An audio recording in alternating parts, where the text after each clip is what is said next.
Amigos, hoy hablaremos sobre una historia que, según ciertas versiones, habría provocado tensión dentro del Palacio de Buckingham pocas horas antes de un evento observado por millones de personas alrededor del mundo. Si les interesan los relatos menos conocidos sobre la familia real británica y las posibles disputas que supuestamente ocurren lejos de las cámaras, suscríbanse al canal para no perderse nuestros próximos videos. Y ahora, comencemos. Durante muchísimo tiempo, la reina Isabel representó una imagen de estabilidad para la monarquía, y aunque todos saben que tarde o temprano las cosas cambian, pocas personas se detienen realmente a pensar en ello, entre otras razones porque la monarquía siempre ha dependido de una idea fundamental, la continuidad. Pero, según rumores que comenzaron a circular, la reina Camila habría intentado obtener una histórica tiara vinculada directamente al legado de la fallecida reina Isabel, mientras una copia habría sido preparada con el supuesto objetivo de colocar a la princesa Catalina en una situación humillante ante líderes internacionales, cámaras y opinión pública mundial. Todo esto, según esas versiones, habría ocurrido dentro del edificio más protegido del Reino Unido apenas horas antes de una gala diplomática de enorme importancia, y la familia real habría tenido que tomar decisiones en tiempo real para impedir que el exterior percibiera siquiera una señal de desorden. La historia que van a escuchar incluye movimientos discretos, cálculos erróneos y consecuencias inesperadas, porque esto, según algunos relatos, no habría sido una simple diferencia entre dos mujeres relacionada con joyas. Habría sido algo mucho más delicado, una maniobra dirigida contra la princesa de Gales, y cuando estrategias semejantes fracasan, a veces lo hacen de la manera más devastadora posible. Catalina en un lado, Camila en el otro, y entre ambas una pieza histórica con un peso simbólico tan profundo que quien apareciera llevándola ante cámaras internacionales estaría enviando un mensaje imposible de igualar mediante discursos o comunicados oficiales. Esta es la historia de cómo el Palacio de Buckingham pudo haber estado cerca de contemplar una grieta dentro de la imagen que durante décadas intentó proyectar al mundo y de cómo la serenidad mantenida por una persona quizá evitó una situación aún más incómoda para la institución. Todo había comenzado donde suelen empezar muchas crisis dentro del entorno real, no con un escándalo, sino con algo más discreto, un rumor. La ocasión era una gala de Estado considerada especialmente importante a nivel diplomático. Un líder internacional sería recibido oficialmente y la atención de la prensa mundial ya estaba puesta sobre cada llegada, cada puerta y cada detalle preparado para aquella noche. En momentos así, la familia real británica no simplemente aparece ante el público, representa estabilidad. Todo parece responder a una intención concreta. La disposición de las mesas, las flores, el orden en que determinadas personas cruzan una sala o incluso el lugar que ocupa cada figura dentro de una fotografía funcionan como mensajes cuidadosamente construidos sobre continuidad y autoridad. Fue precisamente bajo esa atmósfera donde una situación aparentemente limitada comenzó a crecer. Según algunas versiones, Camila realizó una petición, aunque quienes describen aquel episodio sostienen que difícilmente sonó como una petición. Parecía más una expectativa. Supuestamente deseaba utilizar la Rosa de Windsor, una de las tiaras más reconocidas de la colección real y una pieza estrechamente vinculada al legado visual de Isabel II. Para Camila, aparecer con aquella joya durante una noche observada por el mundo habría significado algo más profundo que una elección estética. Habría funcionado como una declaración silenciosa, una imagen destinada a transmitir que ocupaba plenamente un lugar cuya aceptación muchos cuestionaron durante años. La solicitud habría llegado hasta la princesa Ana, y quienes conocen su trayectoria saben que pasó décadas moviéndose dentro del equilibrio de la vida palaciega sin perder firmeza. No reaccionó con indignación, no inició confrontaciones, no mostró dramatismo. Simplemente respondió que la tiara no estaba disponible. Según explicó, permanecía bajo mantenimiento especializado por parte de joyeros reales. Fin de la conversación. Tema cerrado. Camila pareció aceptar aquella respuesta. Asintió, se retiró. Quienes observaban pudieron pensar durante unos instantes que el asunto había terminado. No era así. Solo había sido aplazado. Porque pocas horas después comenzó a circular nueva información dentro del palacio, como suele ocurrir en lugares donde conocer algo antes que los demás equivale a poder, y aquello que llegó a determinados oídos no estaba relacionado con mantenimiento ni restauraciones. Lo que comenzó a comentarse era algo mucho más delicado, Según rumores internos, el entorno cercano de la princesa Ana estaría considerando permitir que fuera Catalina quien utilizara precisamente esa misma tiara durante la gala. Deténganse un momento en eso. Dentro del lenguaje simbólico de la monarquía, aquello no habría sido una simple decisión sobre vestuario, habría sido una señal. Si Catalina aparecía frente a mandatarios extranjeros y medios internacionales usando la pieza más asociada con Isabel, el mensaje podría resultar evidente sin necesidad de palabras: confianza, continuidad, reconocimiento institucional, como si determinadas figuras dentro del entorno real vieran en Catalina la representación natural de algo considerado casi sagrado, la continuidad del legado construido por la reina y la imagen que la institución necesitaba proyectar hacia el futuro. Y para Camila, que pasó años intentando demostrar que su lugar dentro de la familia real era legítimo y no simplemente tolerado, aquella imagen podría haber resultado devastadora, no devastadora en privado, devastadora públicamente, permanentemente, a través de fotografías. La transformación que algunos dicen haber percibido en Camila durante las horas posteriores no fue escandalosa. Nunca suele serlo en personas acostumbradas al poder. No hubo declaraciones ni escenas visibles. Sin embargo, quienes prestaban atención aseguraban haber notado algo distinto detrás de su mirada, como si internamente una decisión comenzara a tomar forma. Mientras tanto, Catalina atravesaba aquella jornada de la única manera que parecía haber aprendido tras años bajo presión constante, permaneciendo discreta allí donde debía pasar desapercibida y manteniendo una imagen impecable en todo aquello que inevitablemente terminaría siendo observado. Catalina había escuchado comentarios sobre la situación relacionada con la tiara y comprendía mejor que casi cualquiera las implicaciones de aquello, pero también llevaba suficiente tiempo dentro de aquella familia para saber que en días cargados de tensión, mostrar demasiado interés por cualquier asunto podía convertirse rápidamente en una debilidad. Dentro de los conflictos silenciosos del entorno palaciego, el deseo suele transformarse en vulnerabilidad, porque en el momento en que alguien deja ver cuánto le importa algo, también entrega una herramienta que otros podrían utilizar en su contra. Por eso continuó con sus preparativos manteniendo una calma cuidadosamente controlada. Hablaba con el personal con serenidad, evitaba preguntas innecesarias y no enviaba señales en ninguna dirección. Estaba jugando una partida a largo plazo, la única que parecía posible para una mujer situada en una posición como la suya. Pero incluso mientras conservaba aquella compostura, analizaba lo que ocurría, y aquello que analizaba no se parecía a una oportunidad, se parecía al peligro. Catalina entendía que, si finalmente la tiara terminaba llegando hasta ella, no sería un regalo sencillo ni inocente. También podía convertirse en un objetivo. Dentro de un ambiente ya cargado de tensión, aparecer con aquella pieza exigiría perfección absoluta en todos los demás aspectos de la noche. Una expresión interpretada de manera equivocada, un instante visible de incomodidad o una fotografía capaz de sugerir algo distinto podrían bastar para transformar la tiara, pasando de símbolo de confianza a supuesto indicio de ambición excesiva. Los tabloides rara vez necesitan pruebas, necesitan imágenes, y ella parecía comprender perfectamente la rapidez con la que podía construirse una narrativa alrededor de una mujer que hubiera llevado la pieza equivocada durante la noche equivocada. Miró el espacio vacío sobre su mesa de preparación. No pensaba en diamantes ni en oro, pensaba en supervivencia. Lo que nadie anticipó, ni el equipo de seguridad, ni el personal del palacio, ni la princesa Ana, ni mucho menos Catalina, era que los acontecimientos ya avanzaban hacia algo que terminaría haciendo parecer secundarios todos los demás problemas. La rosa de Windsor desapareció.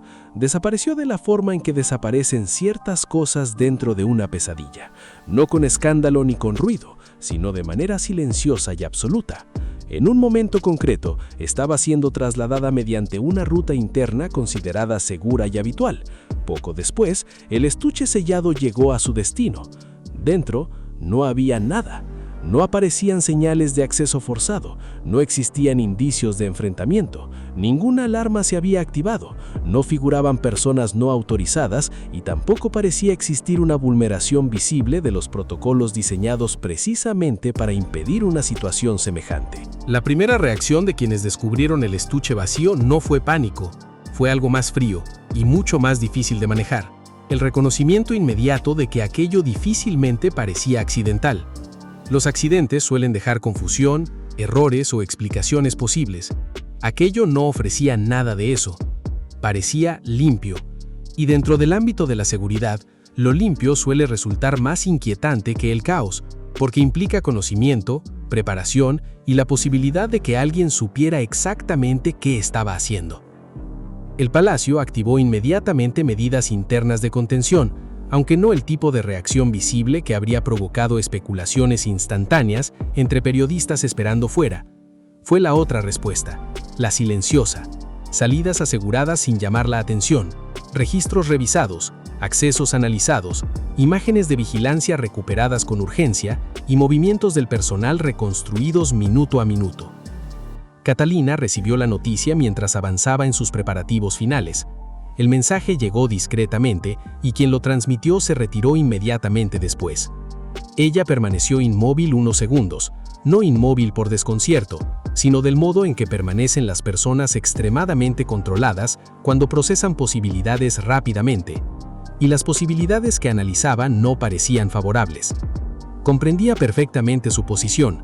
Si la joya no reaparecía, la noche exigiría una sustitución, y si esa sustitución despertaba preguntas, si alguien cuestionaba autenticidad, procedencia o circunstancias, una narrativa podría comenzar a construirse alrededor de ella sin necesidad de pruebas. Dentro de la opinión pública, y especialmente dentro del ecosistema mediático que rodea permanentemente a la familia real, una mujer no necesita haber hecho algo incorrecto para quedar marcada por la sospecha. A veces basta con encontrarse en el lugar equivocado, durante la noche equivocada, llevando aquello equivocado. Si existía una trampa, parecía diseñada con enorme precisión. Mientras tanto, los equipos de seguridad revisaban grabaciones con la intensidad propia de quienes comprendían lo que realmente estaba en juego. No solo una joya desaparecida, sino la imagen completa de una institución. Y lo que encontraron no aportó tranquilidad. La mayoría de las grabaciones resultaban normales, continuas y sin movimientos inesperados, pero existía una interrupción breve, casi quirúrgica, un pequeño intervalo donde uno de los ángulos de vigilancia había dejado de registrar actividad, creando un punto ciego suficientemente amplio para permitir el paso de un estuche sin quedar grabado. No parecía el tipo de fallo que surge por accidente. Requería conocimiento específico del sistema, requería intención, y sugería que alguien familiarizado con el funcionamiento interno de aquella infraestructura había logrado, aunque fuera por unos instantes, una zona de oscuridad dentro de uno de los espacios más protegidos del Reino Unido. Cuando la princesa Ana entró en la sala donde se coordinaba la investigación, el ambiente pareció endurecerse todavía más. Quienes conocen su carácter saben que rara vez ofrece tranquilidad cuando la situación no lo justifica. No perdió tiempo en comentarios innecesarios. Formuló una única pregunta: ¿quién había tenido acceso físico al estuche durante aquel intervalo concreto? Cada nombre fue señalado. Cada persona vinculada con esos nombres comenzó a ser revisada. Y poco a poco el margen empezó a reducirse. Catalina permanecía cuidadosamente alejada de todo aquello. Comprendía, sin necesidad de explicaciones, que cualquier proximidad con una investigación semejante también podía convertirse en riesgo. Dentro de entornos donde las narrativas tienen valor propio, incluso una curiosidad inocente puede terminar reinterpretándose como interés sospechoso. Continuó con sus preparativos. Respondía cuando alguien le hablaba. No mostraba más de lo necesario, pero internamente hacía algo en lo que parecía haberse vuelto especialmente hábil con el paso de los años. Intentaba construir una imagen completa utilizando fragmentos dispersos. Y la imagen que comenzaba a formarse no resultaba ambigua, tenía una dirección demasiado clara. Camila había querido la tiara. Ana se había negado. Después apareció el rumor de que Catalina podría usarla, y ahora la joya había desaparecido. Las coincidencias suelen tener bordes irregulares. Aquello parecía demasiado preciso. La investigación terminó extendiéndose más allá de los muros del palacio, y fue entonces cuando, según ciertos relatos, ocurrió algo que alteró por completo la dirección de todo aquello. Los equipos de seguridad, siguiendo pistas con la disciplina propia de quienes están acostumbrados a encontrar aquello que personas influyentes preferirían mantener oculto, habrían llegado hasta una residencia situada fuera del entorno palaciego, la vivienda de Laura López, hija de Camila.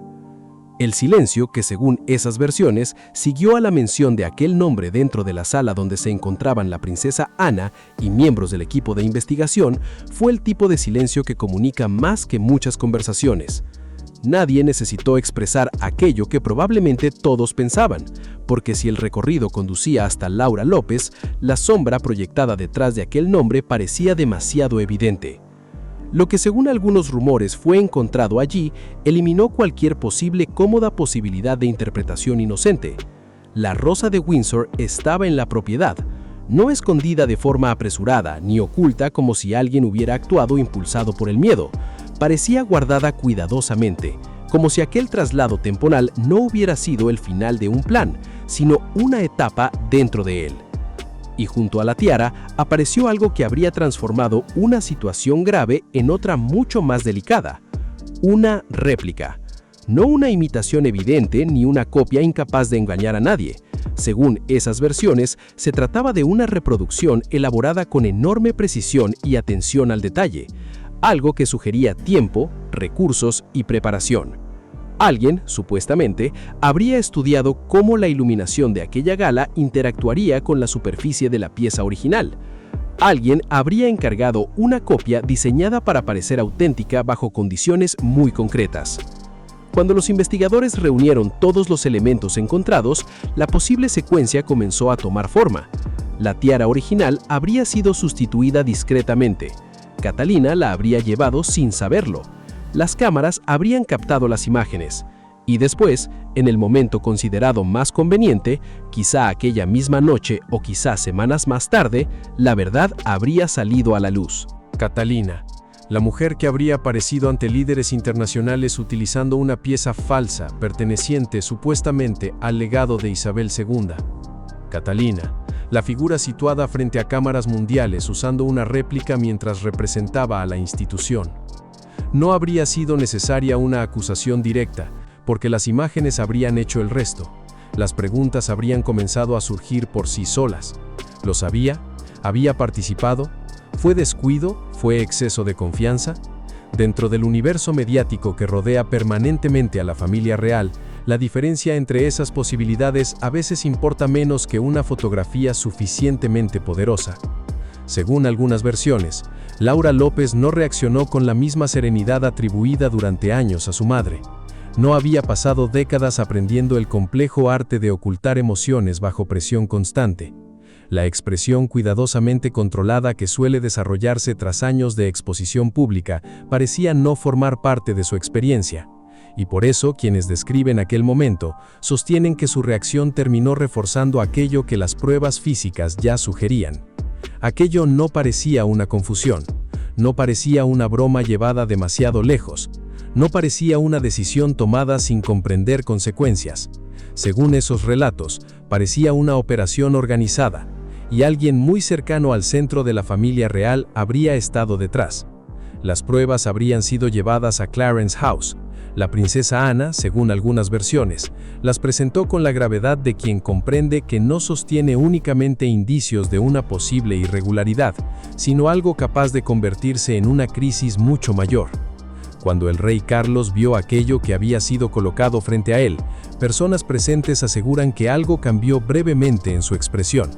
Por un instante, la disciplina construida durante años pareció ceder, y detrás apareció algo distinto. No un monarca, sino un hombre enfrentándose a la posibilidad de que tensiones nacidas dentro de su propio entorno hubieran cruzado una línea difícil de ignorar. Su primera reacción, según ciertos relatos, habría sido inmediata: apartar a Camila del evento, eliminar su presencia de aquella noche, transmitir mediante su ausencia la gravedad de lo descubierto. Pero Guillermo intervino, no porque intentara proteger a Camila. Quienes interpretaran eso quizá estarían leyendo mal la situación. Intervino porque comprendía algo diferente. Comprendía cómo funciona la maquinaria de la imagen pública real bajo presión, y sabía que la ausencia repentina e inexplicable de una reina consorte durante una gala internacional no apagaría rumores, podría encenderlos. La prensa, situada ya fuera del palacio y preparada para detectar cualquier señal de desorden, difícilmente habría aceptado una ausencia sin explicación, Y cuando no existe una explicación, muchas veces aparece otra cosa, la especulación. Y las especulaciones construidas alrededor de la familia real rara vez terminan siendo amables con quienes llevan una corona. Finalmente, según ciertos relatos, se tomó una decisión. Camila asistiría, pero lo haría bajo condiciones que convertirían su presencia en algo muy cercano a una ausencia. No habría protagonismo, no habría discursos, no ocuparía posiciones centrales frente a las cámaras principales. Estaría presente, del mismo modo en que una figura permanece dentro de una fotografía sin convertirse en su punto de atención. Visible, sí, pero lejos del foco principal.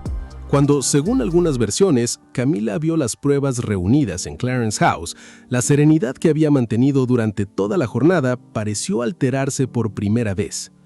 Porque existe un momento específico en el que la realidad termina imponiéndose incluso sobre la imagen más cuidadosamente construida. Y para Camila, ese momento habría llegado cuando comprendió dos cosas al mismo tiempo: que Catalina conocía lo ocurrido y que la mirada de Catalina no necesitaba palabras. La estrategia no había funcionado. Catalina lo sabía, y Camila comprendía que Catalina sabía. Según algunos relatos, el temor más profundo para Camila no habría sido el castigo. Las personas acostumbradas durante años a convivir con estructuras de poder desarrollan cierta resistencia frente a consecuencias formales.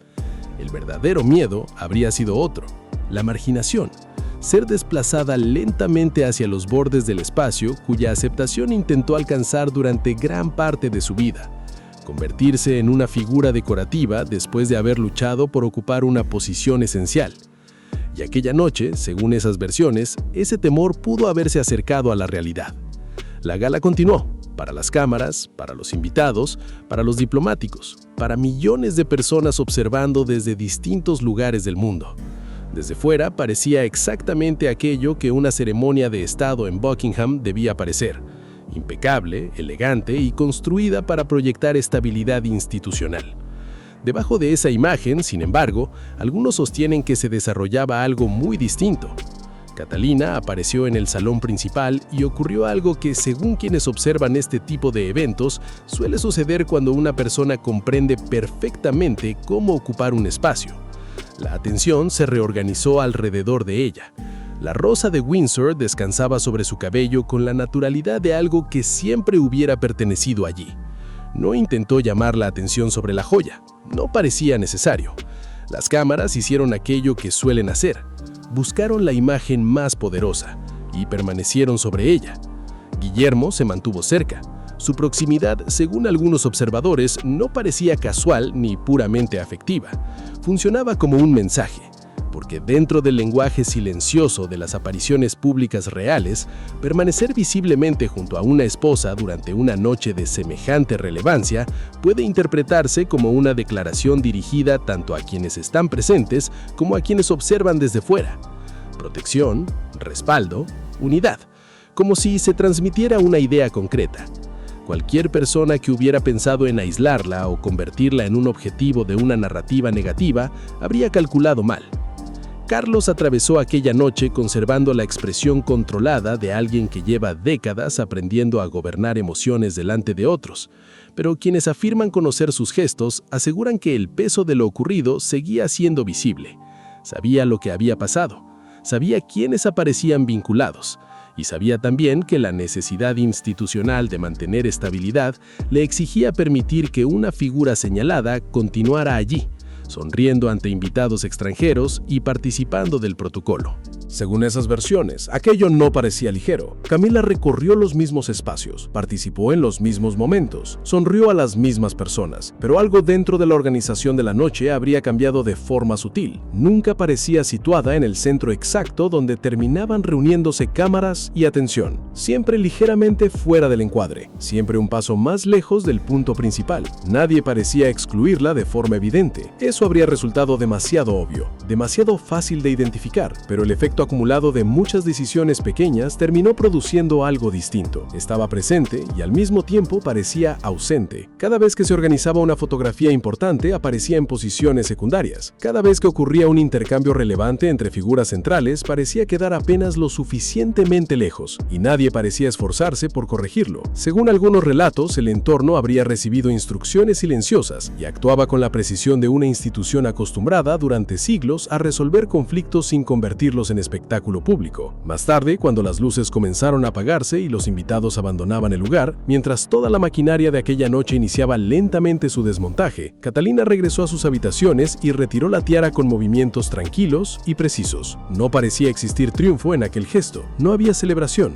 ni alivio evidente, solo el tipo particular de cansancio que aparece después de atravesar algo potencialmente peligroso sin permitir durante un solo instante visible que otros perciban cuánto peligro existía realmente. Colocó la pieza con el mismo cuidado con el que había manejado toda la jornada, y solo entonces, según algunas versiones, habría permitido comprender completamente aquello que parecía haber sido intentado, porque esto nunca habría tratado únicamente sobre una joya. Dentro de espacios como ese, las joyas rara vez representan solo joyas, representan imagen, legado, confianza, las fotografías destinadas a permanecer durante décadas, las historias que esas fotografías terminan contando, y sobre todo, quién conserva legitimidad cuando las personas más influyentes del mundo observan. Según algunas versiones, alguien habría decidido que esa imagen no debía pertenecer a Catalina, alguien habría estado dispuesto a encargar una réplica, organizar una sustitución y trasladar una de las piezas más simbólicas del patrimonio real fuera del entorno palaciego, todo con el objetivo de reemplazar una narrativa construida sobre continuidad y confianza por otra marcada por la duda y la sospecha. El esfuerzo, si realmente ocurrió como algunos sostienen, habría sido extraordinario y aún así habría terminado fracasando por completo. Pero Catalina parecía tener suficiente experiencia para comprender algo importante. El fracaso de un plan no siempre representa el final de las intenciones de quien lo diseñó. Las personas que persiguen algo con verdadera determinación y terminan sin conseguirlo, rara vez abandonan por completo. A veces esperan, observan, reevalúan, buscan otro momento. El rey Carlos, según ciertos relatos, pasó las horas posteriores a la gala inmerso en un tipo particular de silencio. No un silencio tranquilo, sino uno lleno de pensamientos imposibles de expresar y decisiones difíciles de resolver. Cuando decidió construir una vida junto a Camila, sabía que integrarla plenamente dentro de la institución exigiría tiempo, paciencia y aceptación pública. Durante años atravesó opiniones divididas, resistencia y percepciones cambiantes, pero aquello parecía distinto. No se trataba de críticas, no se trataba de desacuerdos habituales.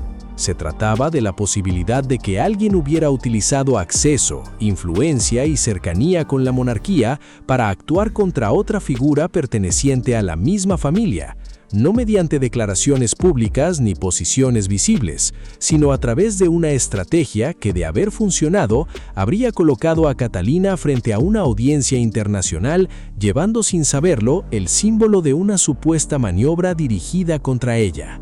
La pregunta, que según algunos relatos comenzó a aparecer silenciosamente, era otra. ¿Qué hace un rey cuando la estabilidad institucional exige mantener una imagen de unidad mientras determinadas sospechas apuntan hacia personas muy cercanas? No parece existir una respuesta sencilla para algo así, solo decisiones y la necesidad constante de elegir entre distintos tipos de consecuencias. Mientras tanto, la situación relacionada con Laura López habría sido gestionada discretamente. No hubo declaraciones oficiales ni anuncios públicos. Según ciertos rumores, simplemente comenzó un alejamiento progresivo de espacios vinculados a confianza y proximidad institucional.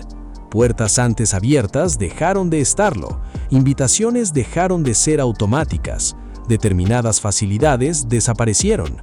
Porque dentro de la monarquía, sostienen algunos observadores, existe una consecuencia más duradera que muchas sanciones visibles: la pérdida gradual de la cercanía con el verdadero centro del poder. Y una vez iniciada, rara vez se revierte. Entonces, ¿qué deja esta historia? Según esos relatos, deja una institución que habría atravesado una situación delicada sin que gran parte del mundo llegara siquiera a sospecharlo. Deja a una princesa que caminó a través de una noche cargada de simbolismo, llevando una de las piezas más representativas del legado real, sin permitir que las cámaras detectaran el peso que soportaba. Deja también a una reina consorte que, según algunas versiones, habría arriesgado demasiado en una estrategia que dependía de precisión absoluta y que terminó desmoronándose de la forma menos favorable posible.